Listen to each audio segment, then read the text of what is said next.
Friends and colleagues, what are you passionate about? Passionate. The Passion Show on CFRU 93.3 FM Guelph, Ontario. With Wizard. I'm a water wizard, Harry. With Hello world! You're listening to The Passion Show with Wizard on CFRU 93.3 FM. It's a do-it-together radio show all about passions and the people who have them. My name is Wizard. And my name is Corbin. Corbin! Corby the Beast. Hello. Corbin. That's the fans. They're chanting for you. Thank you. I know it's been a long time coming. Wizard's been trying to get me to do this for a while, and I'm finally here. I've been nice about it, though, right? Yes, you've been super great about it. I'm never trying to pressure anyone to be on this show. I'm Yeah. just trying to continually remind people that they're invited. You know, it's no pressure, but I don't want anyone to forget. Yeah. So here you are. Welcome to the show. Thank you. What are you doing here? Why are you on the show right now? Well, I'm on the show because you asked me to. That's why everyone's on the show. But yeah, you've been asking me for a while, and the reason it took so long for me to be on in the first place is, like, I've always said just I have so many passions, but also so little. Like, I pick up passions so fast, and I pick up hobbies, and I'll get really invested in them, but only for a short amount of time before I like drop them. You and me share that in common. On something else, yeah. We famously, you and me, like to get into our little toys and stuff at our school, like the Rubik's Cube or the Diablo or the yo-yo. The knickknacks. Remember when we were super into yo-yoing for like 3 weeks? Yeah, that was fun. I like the yo-yo. Yeah, I think all that knick-knack stuff, like the hand stuff, like that all started for me with like balisong. Do you know balisong? No. Or butterfly knives. Oh yeah. They're technically illegal in Canada, but I got like a trainer one that doesn't have like an actual blade, and so I got really into that for a long time. That's so fun. I've never used one of those things, so they look great. Yeah, so I got into all that before, like Rubik's Cubes or yo-yos or Diablos and all that. The Diablo is so fun. I love that thing. It's like, for the listeners at home, I've never seen a Diablo. It's like 2 sticks with a string and then like a big sort of football-sized gyroscope. And you get it spinning really fast and you throw it around. It's dangerous and awesome. Yeah. One time we hit a kid on the head.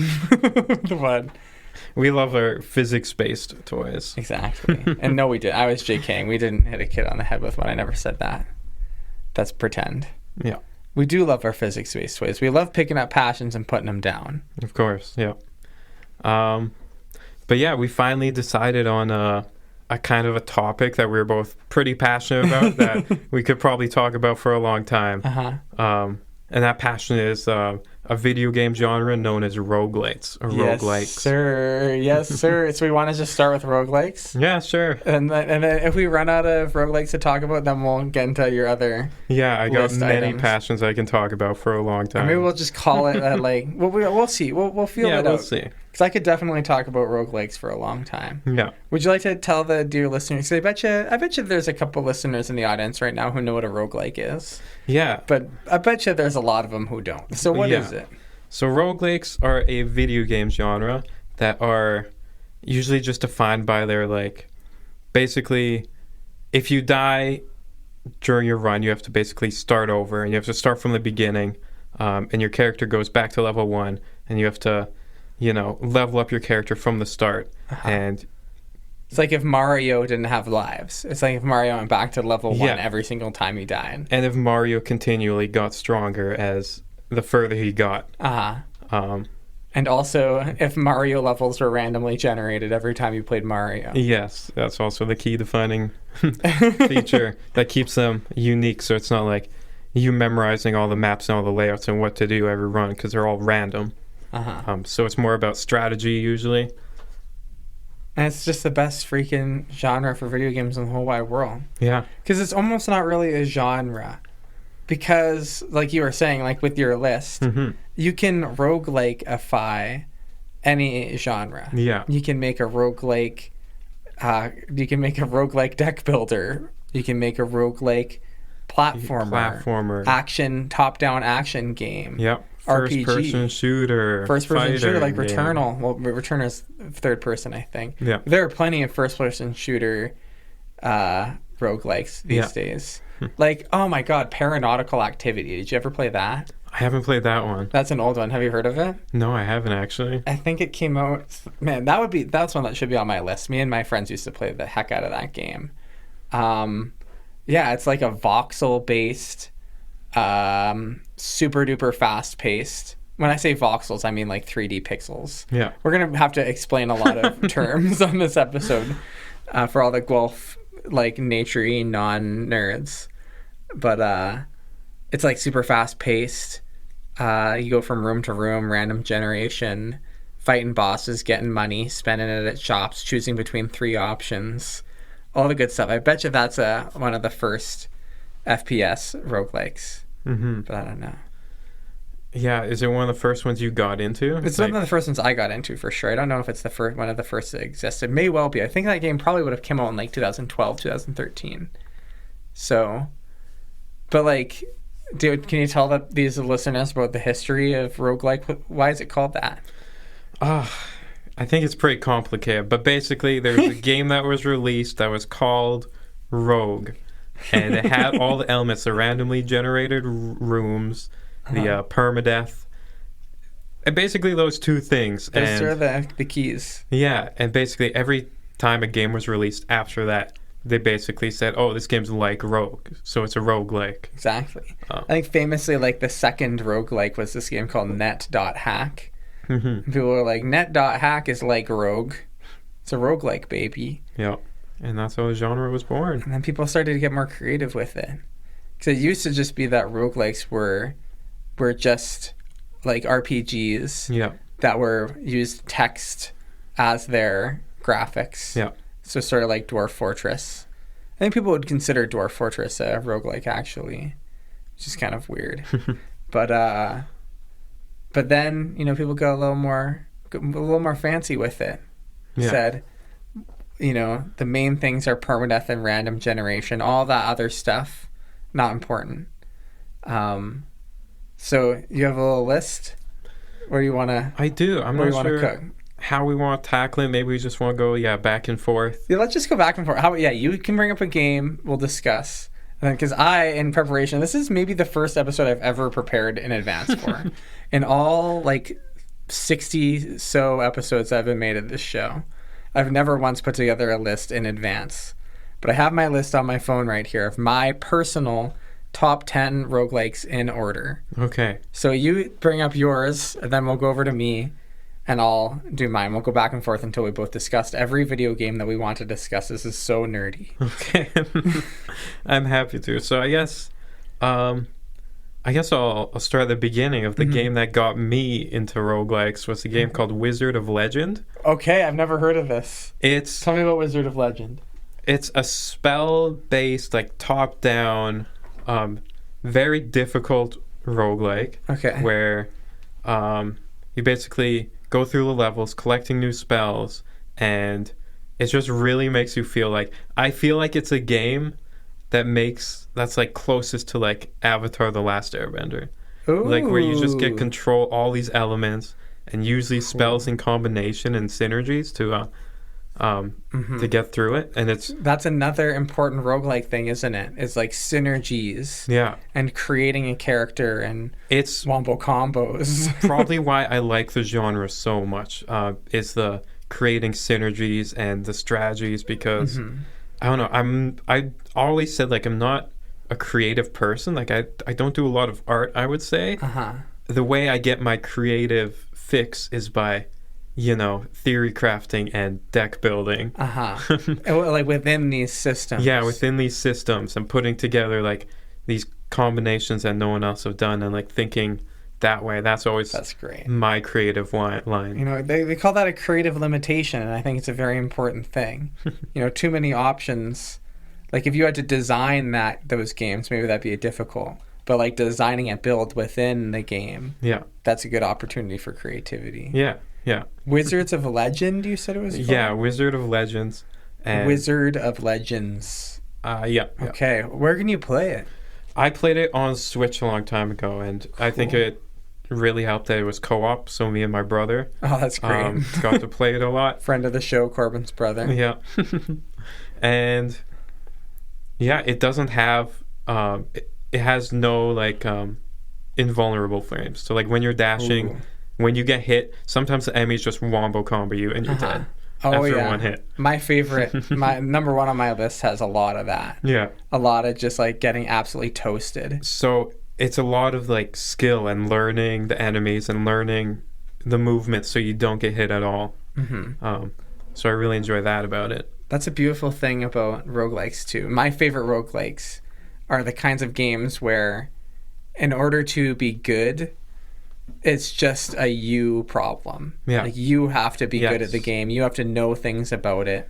Absolutely. And the game itself doesn't change from when you download it to when you beat it. Yeah. Because now that you know this game so well, you could download it fresh on your computer and beat it probably, or like do well at Yeah. it because you have those skills and Yeah. that knowledge in your brain. Yeah. Whereas a lot of modern roguelikes, some of which are pretty good, I have some of these on my list, have meta progression, which for... This is so dorky. People are seeing a whole new side of me. Usually I like to sort of pretend that I'm not like this. Yeah, I want to preface, I'm a very outdoorsy person. Me too, I swear. And I'm incredibly nerdy. Kids will ask me person too. about video games. I'm just like, I don't play those. Yeah. I'll just act like, oh, my video game, never heard of it. Yeah. What's my favorite game? Hawk and Mouse. Yeah, Minecraft, what's that? I never heard of her.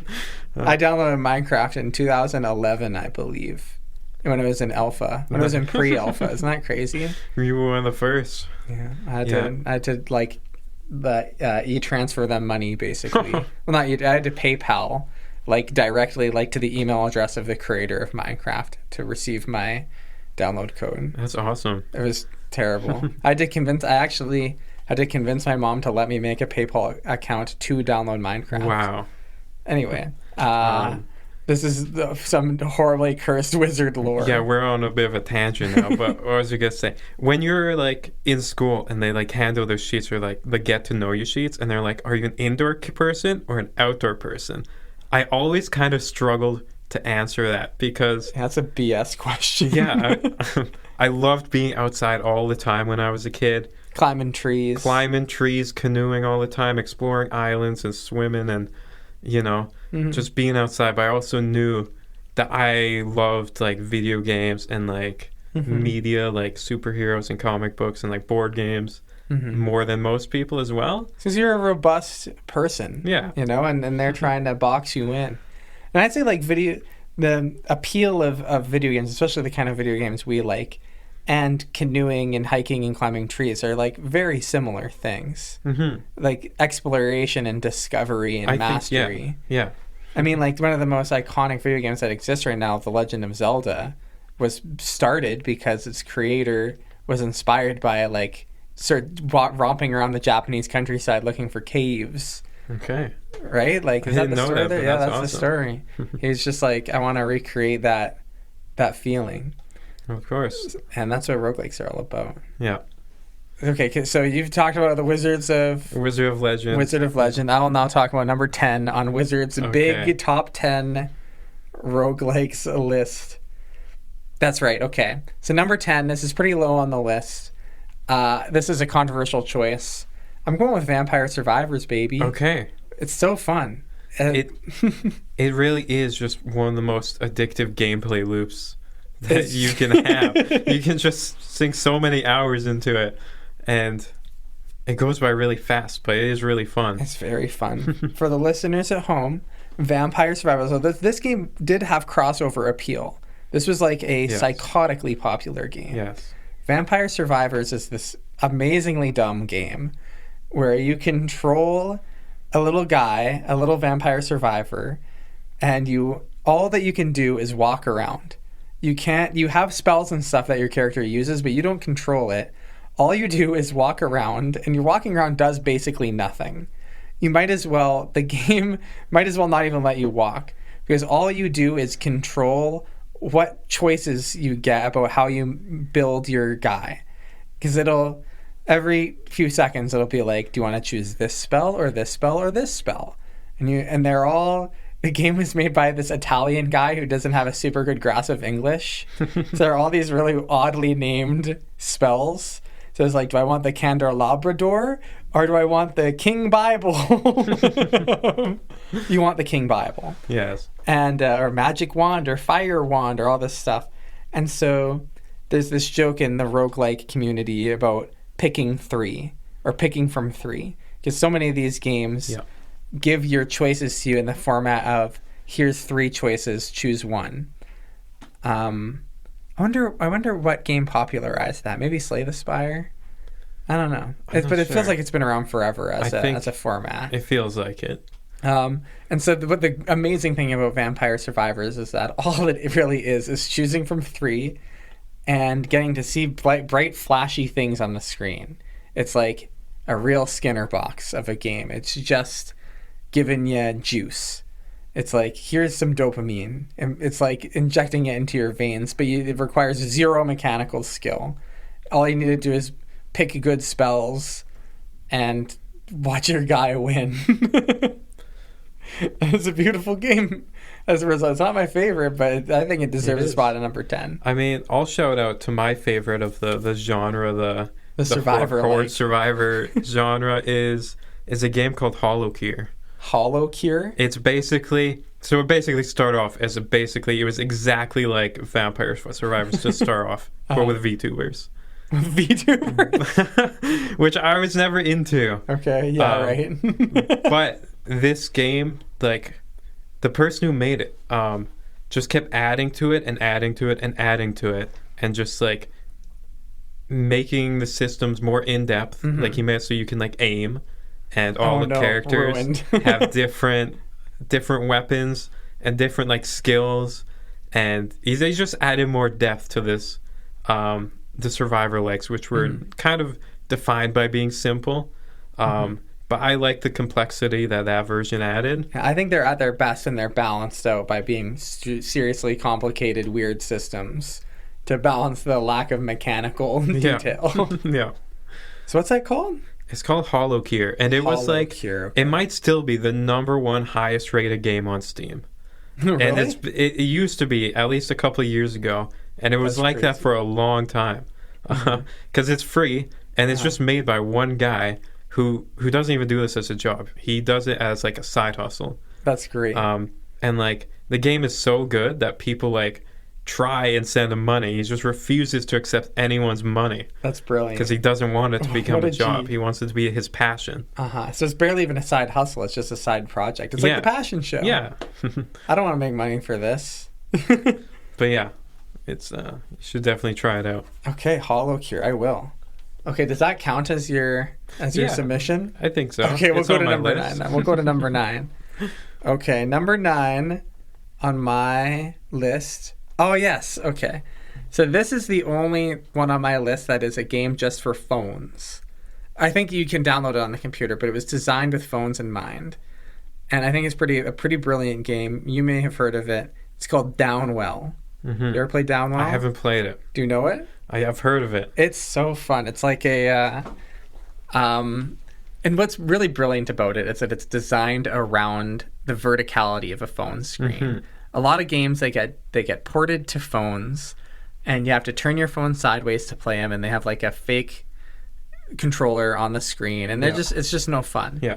The phone is a unique platform, and it's at its best when it's developed with its shape in mind. And so Downwell is this game about going down a well, and your phone is vertical, and so is like a well, It works. So you can see your guys at the top of the screen, you can see everything below you, and you're falling down, and all you can do is go back and forth, and you can shoot a blast from your weapon directly downwards, and all you can do is shoot down and to jump on the head of the little creatures, the little monsters in this well.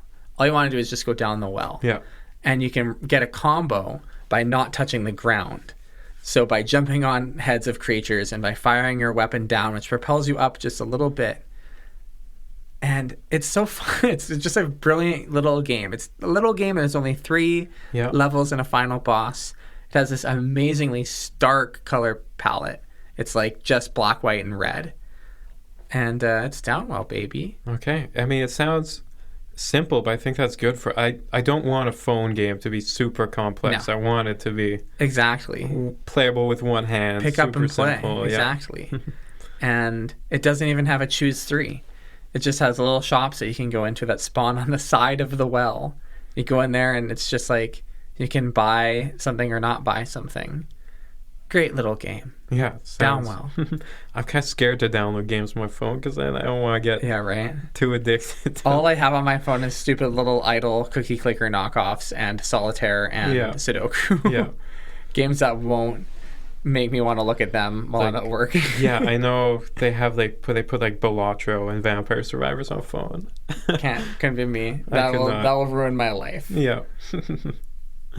I guess I'll do one next. Yes. I'll pick maybe a controversial one, Okay. but I think this one could be fun to talk about. I don't know if this is considered a roguelike. Okay, well, I'll be the judge of that. It's a multiplayer game Okay. called The Lethal Company. Lethal? I think that's a roguelike. I consider a roguelike. It's randomly generated when it's permadeath. Uh-huh. And yeah, you stop at shops, you buy new items. The maps change. There are different like environmental effects and monsters that spawn. Mm-hmm. Environmental effects, that's another roguelike staple. We should talk about the Berlin theory at some point. Do you know about this? I'm not sure. The Berlin theory? I brought this up a little bit when we talked about this earlier today, but it's fine. We'll circle back to that. Okay. Okay, yeah. A Lethal Company. I played it a little bit with my friends, but I never watched it. Tell me about it. It seems like fun. It's like a first-person thing. It's so fun to play with. It's a horror game that you play with friends. Basically, you work for a company called The Company, and your company has to go to these dangerous worlds to collect scrap. And you have to bring this scrap. You have to salvage it and sell it. And you have to like make a quota, and the quota gets higher with each day. So you're basically trying to get scraps, collect money, and to make your quota. And it's interesting because the money that you have to hit quota with is the same money you have to spend to buy items and spend to go to like, higher tier planets that, are more difficult to navigate, but have like higher value loot. That's interesting. I love when these games have those balance mechanics. Yeah. Of like the what do they call it? Risk versus reward. Of like, especially when it also ties into like your health. That's super fun. And it is a hilarious game just because it's a multiplayer horror game. So you're playing with your friends and you're playing this scary game where there are monsters chasing you, and it's proximity chat. Oh, perfect. So basically, that means that... I love proximity chat. What a great invention. Proximity chat is where, like, you can talk to your friends in-game, but only if your characters are, like, close to each other. So fun. And the farther your characters are away, like, the quieter they are. So it creates so many, like, hilarious, like, Scooby-Doo moments where you just hear people screaming from far away, and you're just, like, terrified. You don't know what's around the corner. And, like, you see your friends running past a hallway, and then monsters chasing them behind. It's like you have to be. You're like, oh, I need Logan, bro, stay with me. I don't want to be alone. Yeah. I need your voice. But then you wind up alone. And you're like, oh God, none of my buddies can hear me. I'm just in my dark bedroom. Yeah, and there are times where you'll just be singing to yourself because you're trying to keep the horrors away and out of your mind, and. Yeah, it's so fun. We should play it sometime. Yeah, we should. I have it on my computer. I could totally boot that up and play it. Yeah. That's good. I would consider that. I mean, if it's got permadeath, if it's got building runs and synergies, then it's a roguelike, baby. Yeah. Okay, so I'm going to briefly talk about the Berlin conjecture. Okay. I'm going to look up specifically what it is because I'm going to read the rules. So basically... Roguelikes the Rogue came out in the 80s, I'm pretty sure. 80s or the 90s. It came out a long time ago. Yeah. And for a long time, roguelikes were just like keen listeners will notice that we've talked about an RPG and a platformer and a survivor-like and a first-person shooter. And a horror. And a horror game, too. And these are all very different. And they sort of just adhere to these basic rules that make a roguelike. But for a long time, for I would say like decades, there is this idea that for something to be a real roguelike, it had to follow these specific rules called the Berlin interpretation. That's right, it's coming back to me. Yeah. The Berlin interpretation of roguelikes that a bunch of dorks came up with. And I will read it to you thusly. How long is this? Oh my lord. It is very long. Okay, you know what? I'm going to read it anyway. This is good for the culture. I'm just going to read the high value factors. Basically, there are high value factors and low value factors that make something more roguelike-y. And for the dorks, something has to have all of these factors to be a roguelike. So basically, random environment generation. That's one of them. The game world is generated randomly when you turn it on. Permadeath. So these are ones we've covered so far. You are not expected to win the game the first time you play. When you die, you start over from the beginning with nothing. Yeah. So that means the games like Hades, where when you die, you unlock stuff and you can start the next run more powerful, don't have permadeath. Even though some people would say that Hades does have permadeath. But according to the Berlin interpretation, it does not. Turn-based. They think for something to be roguelike, it needs to be turn-based. Grid-based. For something to be a roguelike, it needs to have a grid. The grid is how random generation works. A lot of these games have something that sort of resembles grid-based generation, but not really. Yeah. Non-modal. What does that mean? I'll read their description. Movement, battle, and other actions take place in the same mode. Every action should be available at any point of the game. See, I really like that, actually. A lot of my favorite roguelikes are non-modal. Complexity. The game has enough complexity to allow several solutions to common goals. Yeah. Absolutely. This is obtained by providing enough item/monster and item/item interactions. And they are strongly connected to each other. Resource management. You have to manage your limited resources. Yeah? Yeah, I agree. Hack and slash. They think that killing lots of monsters is an important part of a roguelike. I actually disagree. I disagree, for sure. Exploration and discovery. The game requires careful exploration of the levels and discovery of the usage of unidentified items. This has to be done anew every time the player starts a new game. So in like real dorky roguelike worlds, they want the items to also be random. Yeah, I mean... Which is tough. Mm-hmm.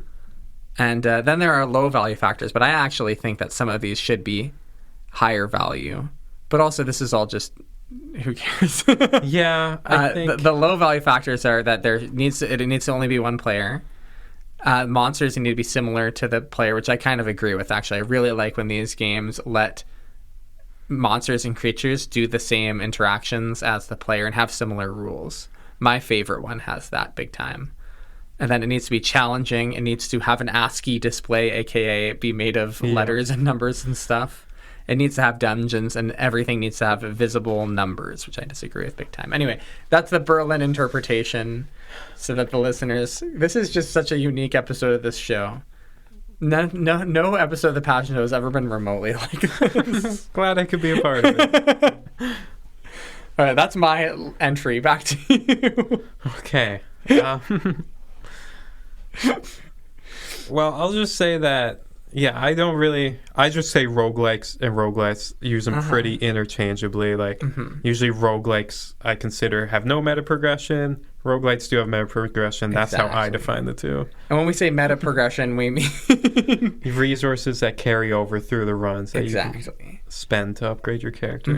And I agree. Yeah, what we're saying, in case it's not coming through on the choppy radio, these are very similar words. It's roguelike and roguelite, as in Lite, as in like a lesser version of roguelike that dorks came up with, but now we use it because it's actually pretty useful disambiguation. But I would consider roguelites to just be a kind of roguelike. That's my opinion. Yeah.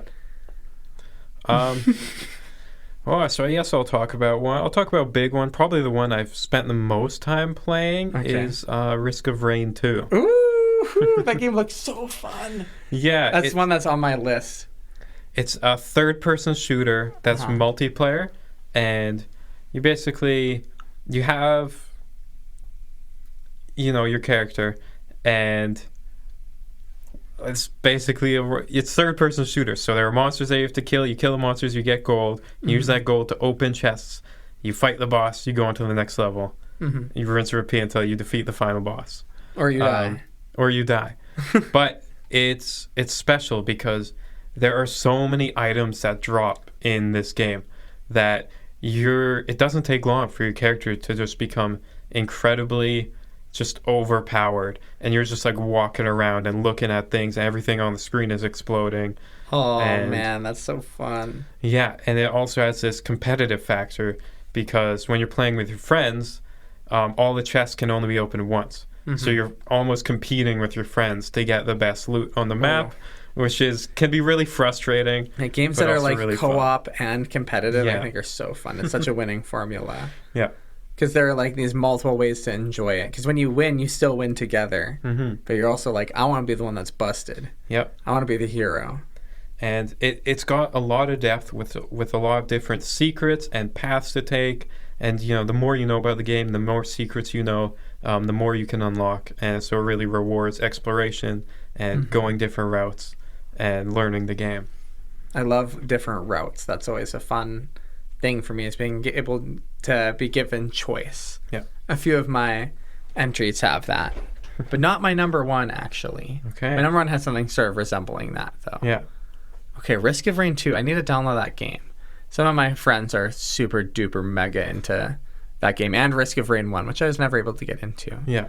Okay, number 8. This game is brilliant. I'm curious if you've heard of this.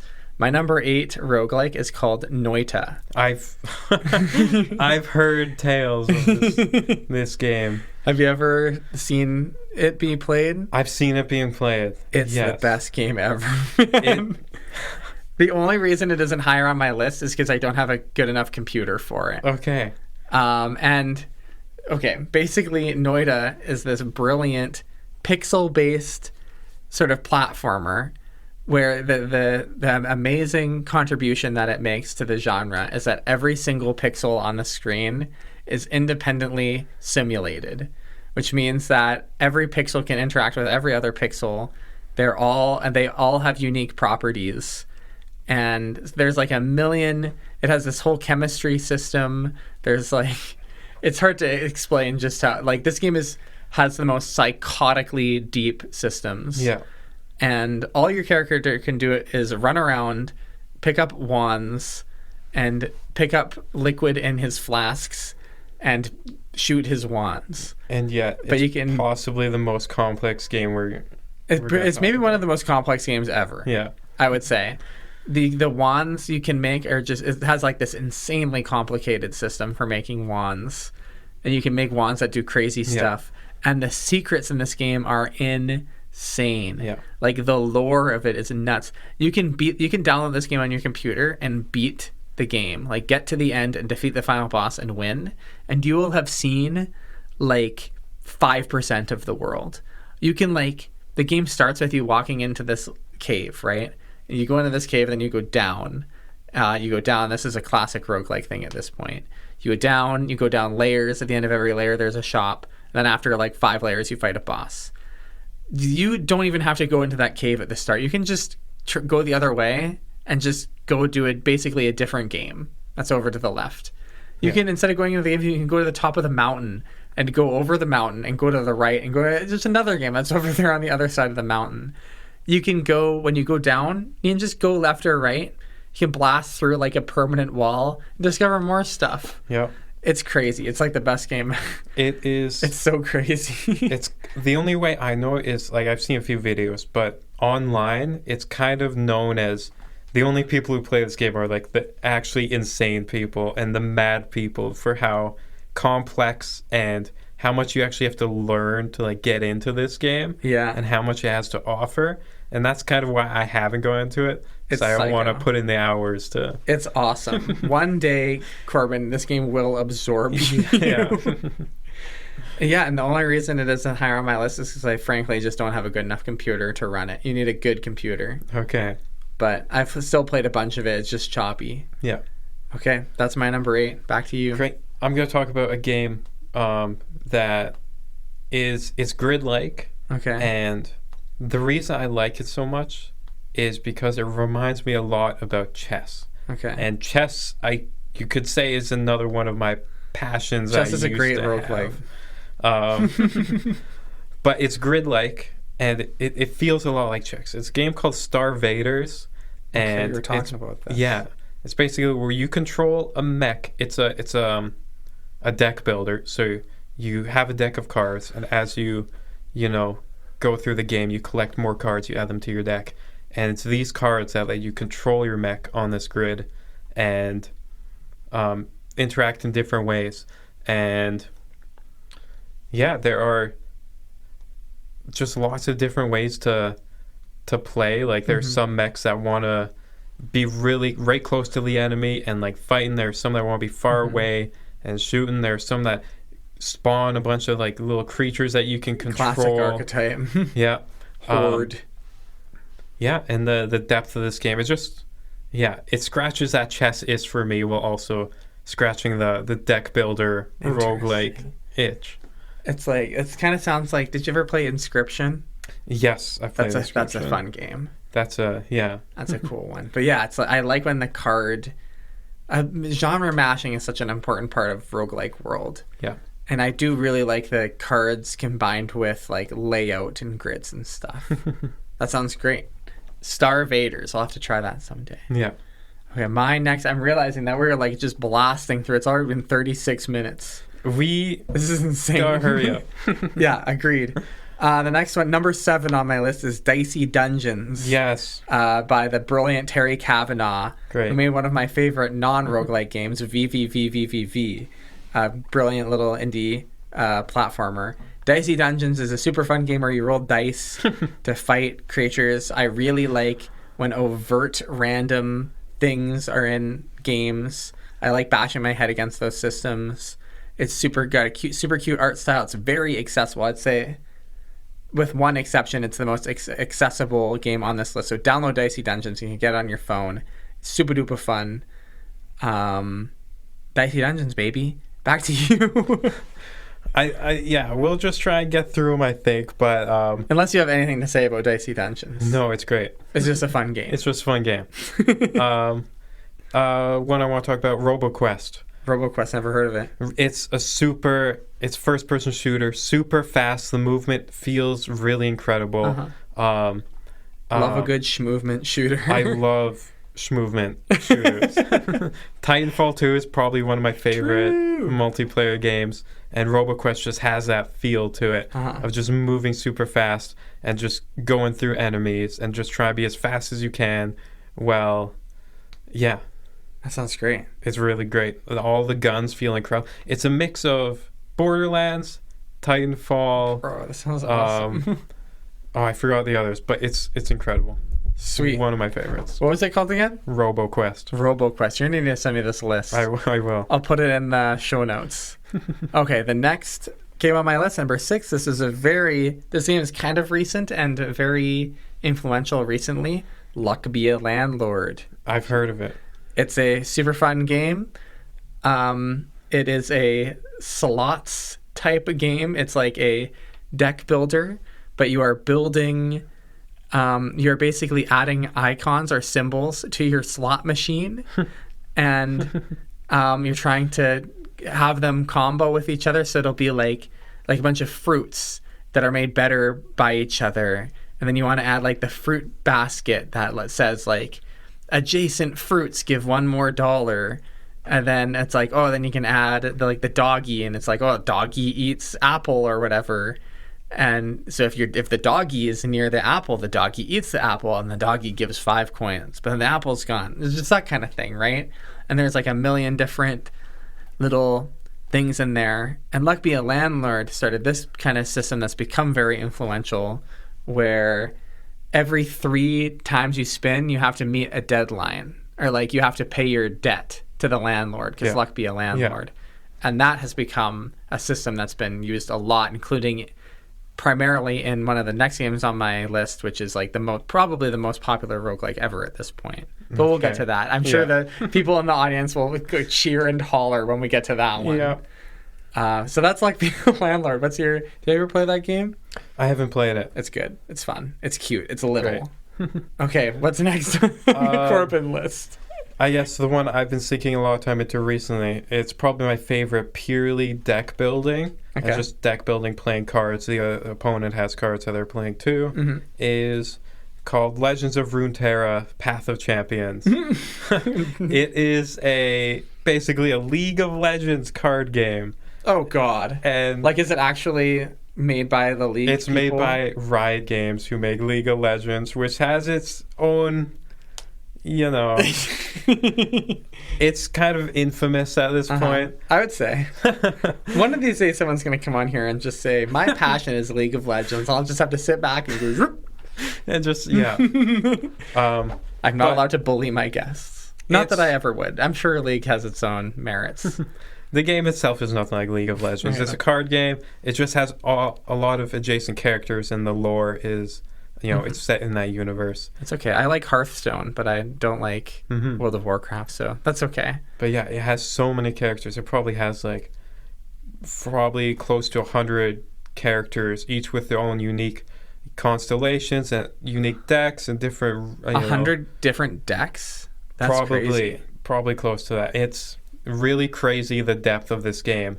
And no one ever talks about it. I'm not sure why, but I've sunk a lot of hours into it recently, and just learning all the new characters, because they all have different play styles. And that sounds great. Yeah. What a horrible name, though. What's it called again? Well, the game is called Legends of Runeterra. Legends of Runeterra. But Path of Champions is like the game mode. That's like the roguelike game mode. Because there's also a multiplayer PvP game mode. And that's another interesting thing, is that roguelikes have become so popular that games are getting roguelike modes. Yes. Like the new Donkey Kong game, they added a DLC that's just like, it's a roguelike now.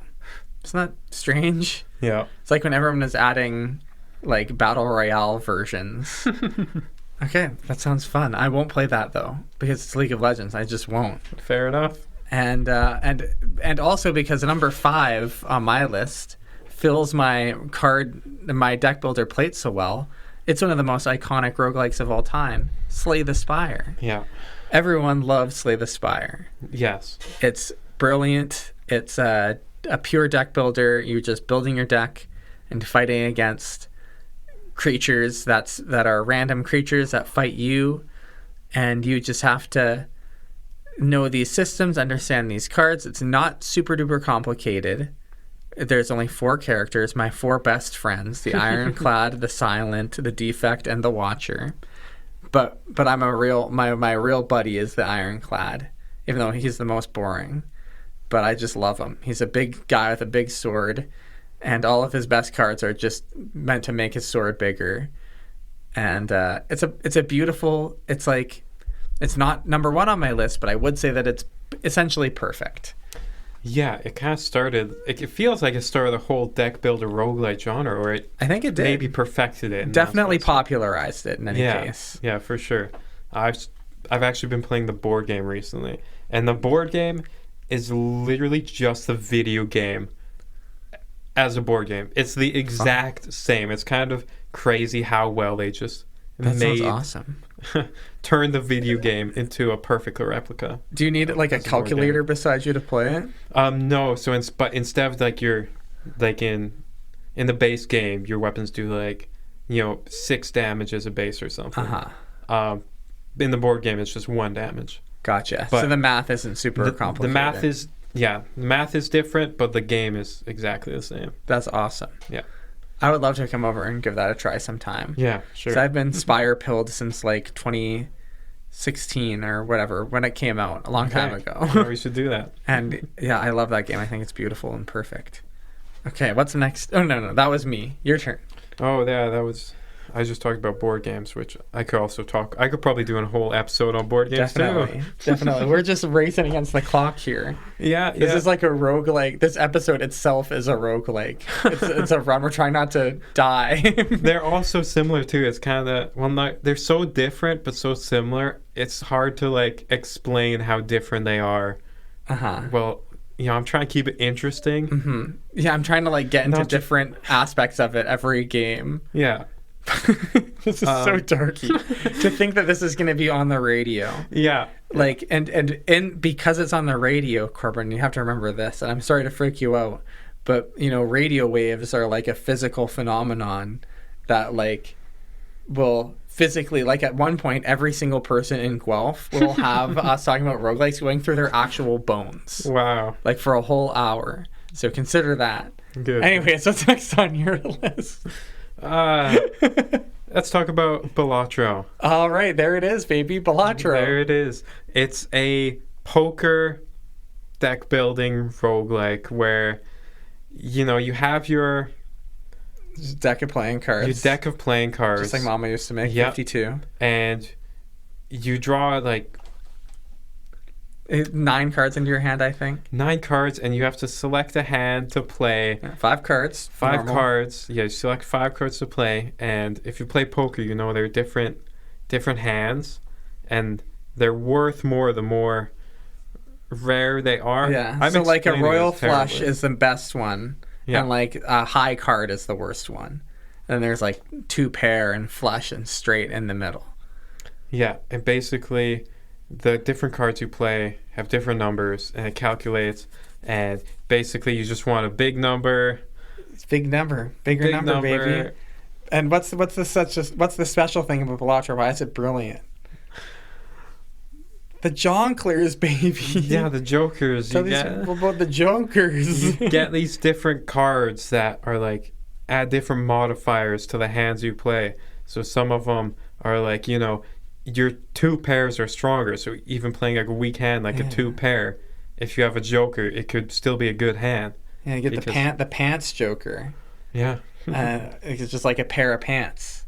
And there's like the way these Jokers work together. Just the wombo combos in there are so strong. You can score like infinity score if you get it going just right. Yeah. Not quite real infinity, but you can score like 10 to the power of 100 points, which doesn't, if you've never played this game, that doesn't make any sense. You don't have any frame of reference. But just know, listeners, that this game is dope. I think this real special thing about Balatro, what it does really differently, is that it's like a deck modifier more so than a deck builder. Yeah. Because you just have to like slowly change your normal deck of normal playing cards by like making like, okay, in all 52 of my cards, now one of them is like a multiplier card. But like you're not going to draw that very much because there's 52 cards. But like, oh, there's an ace that is strong. And you're just like slowly chipping away. Yeah. And you have to have good poker sense to be good at Balatro. I'm talking so much about it because number 4 on my list is Balatro. Great. Yep, number 4. It's perfect. It's brilliant. I was so addicted to it when it came out. Me and a friend of the show, Mark Chicho, spent a lot of time just sitting beside each other playing Balatro. Like dorks. So that's my submission to Balatro. We loved Balatro. We have like 6 minutes. That is insane because what's the next game on your list? I'll try and keep it brief, but it's a game called Astral Ascent. It's a platforming game, so kind of like Dead Cells, but it's also very fast-paced. Mm-hmm. You have your spells. Once again, I love my spell-based games. You love your spells. And you get these modifiers. A platformer with spells. That's interesting. Yeah. You're casting spells, going through levels. The boss design is really incredible in this game. There are like 12 bosses, and they're all like the different what are they called? The astrology signs. Oh, cool. So there's like Cancer and Leo. Cancer and Libra, Leo. A lot of roguelikes have the references to those things. Yeah. And it's also another one of those games where you just become incredibly powerful. Yeah, busted OP. Busted OP. And you're not doing anything, but your spells are like, if you get the right combination, you know how to build your character. your spells are like comboing with each other, and the game basically starts playing itself at a point. Perfect. Yeah. The next game on my list has a lot in common with that. The next game on my list is probably, I would say, roguelike scholars like you and I would say that the game that really popularized roguelikes for modern audiences. Mm-hmm. It's The Binding of Isaac, baby. It is Binding of Isaac. Fun. The Binding of Isaac, originally designed by the brilliant game designer Edmund Macmillan, and coded by a French gentleman named Florian Himsel for Flash, but then remade by the good people at Nicholas Development Studio. It's a top-down twin-stick shooter where you play as a little baby who cries on his fictional monsters. It's got thousands of items in it, I'm pretty sure. Or it might just be hundreds. It's got a lot. It's got like a ridiculous amount of complexity. Yeah. You can get super busted and OP. Yep. There are like a bunch of different branching paths with different secret final bosses you can fight. It's got a little bit of meta progression, but just a little bit as a sprinkling of unlocking different items that you can find. Mm-hmm. You don't unlock things that you start with. That's important. It's addictive. It's fascinating. It is thematically rich, which I really like. It's got a very dense and complicated lore. It's dark. It's edgy. It's designed brilliantly. It's really fun every time you play. You'll never see two runs that look the same. The Binding of Isaac. Yeah. Where not all the items are good, and it doesn't tell you what the item does until you pick it up. That's a brilliant thing. Sometimes the item is just like a poop, and you pick it up, and the item's called poop. And when you click the space bar, your character poops, and the poop does nothing. Poop. Incredible. That's the Binding of Isaac. Some of them are just like, you're God now. You can fly, and you're God, and you shoot a laser. And that's fun, randomness and chaos and being dealt a bad hand are all things that make roguelike special. All right, back to you, Corbin. We're almost there.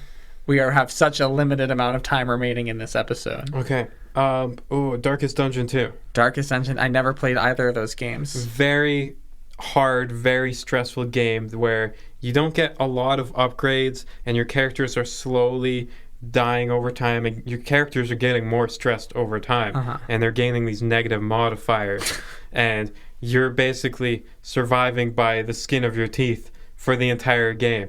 And it's really hard, but it's really, really fun. Mm-hmm. And it is stressful to play, but it's like, it's really satisfying know that you just made it out of like every encounter, and you're just like making your way. It seems like a lot of fun. My number one is like that.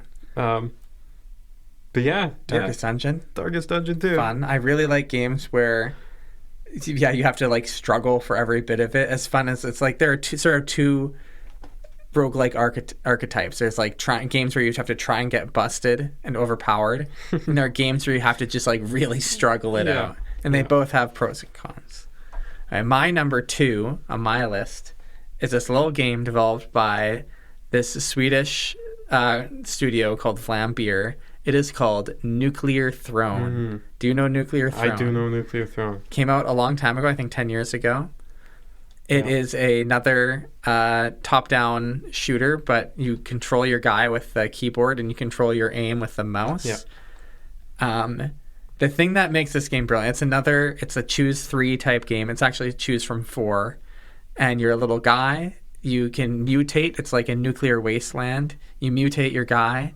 There are guns. There are crossbows. There are laser guns. There are explosive guns and flamethrowers and pistols and machine guns and shotguns and all this stuff. The brilliant thing about this game, what I really love about it, other than just that it is extremely fun to play and very juicy, and the screen shakes every time you shoot, and everything is capable of being overpowered. What's brilliant about Nuclear Throne is that it lets you get super overpowered, and it compensates that by just being like psychotically difficult. Yeah. And no matter how overpowered you are, you can go from full health to dead in a fraction of a second. There are no iframes. You just die. But then you just click R on your keyboard, and then boom, you're playing again. It's like bang, welcome back. And it's just juicy. When we say juice, and when you're talking about video games, we're talking about like, oh my god, we're almost out of time. Yeah, that's Nuclear Throne, baby. Super duper fun. I've spent like a gazillion hours playing it. Back to you. I'll let you talk about the number one because. Do we have the same? I don't know. I'll just. My number one is this little special video game called Spelunky. Okay. You know Spelunky? I do know Spelunky. Spelunky is the game that inspired The Binding of Isaac, which is the game that made this genre really popular. Original Spelunky came out in 2010, I think, and Spelunky HD came out in 2013. Spelunky HD is my number one. It's a roguelike. It's a platformer. You can't get overpowered. There's no meta progression at all. Yep. It is stupidly, outrageously difficult. Most people who play it don't even reach level 3. It's beautiful and brilliant and thematically cohesive and hard, and fun and genius, and it's got all these systems which all work together in brilliant and chaotic, but also just like impossible to blame ways. Whenever you die, it's your fault no matter what, which is awesome. Even if the game is being rude, you just need to get better. The only way to beat it is to just know it well and practice. It's like life. It's brilliant and perfect. I have a book that was written by the developer. It's one of my favorite books ever. It's called Spelunky. Derek, you're a genius. I love you. Fly to Guelph and be on my show. I'm complete. Do you have anything else to say, Corbin? No. What's your favorite roguelike? Just like if you had to pick. I don't think I can. Okay. I really don't think I can. There's just so many good ones that are incredible, and it's really just what genre I'm feeling like playing at the time. That's beautiful. You have a very wide breadth of types of roguelike that you enjoy. We have a tiny little. We have like 30 seconds to share some gratitude. Okay. I'll go first. You go second. That way you get to end the show. Okay, great. My name is Wizard. I'm grateful for wind, clouds, the Eremos River, love in all its forms. I'm grateful for video games. I'm grateful for being a nerd. Grateful for you for being on the show. I'm complete. What are you grateful for? I'm very grateful for where we live in Canada and the fact that we get 4 seasons. I'm grateful for the season we're in right now, fall, and the weather we're getting. I'm grateful that winter's coming. Yeah, baby. I'm grateful for the summer and the spring that we had this year. Our dear listeners will be listening to this in the winter. Yeah, I'm grateful for, all the nerd stuff that I love. And yeah, I feel like I could still talk about so much more. I wish we had more time. Well, you'll have to be on season 6. Okay. And run it back. It's a fun show. I have been Wizard. I've been Corbin. And please remember that only love will stop the killing. Only love will stop the killing. Only Seul l'amour arrêtera le meurtre. Only love. Тільки кохання зупинить вбивство. Only love. Only love. Nur die Liebe wird das Töten beenden. Only love will stop the killing. Only love. Μόνο η αγάπη θα σταματήσει τον φόνο. Only love. Only love.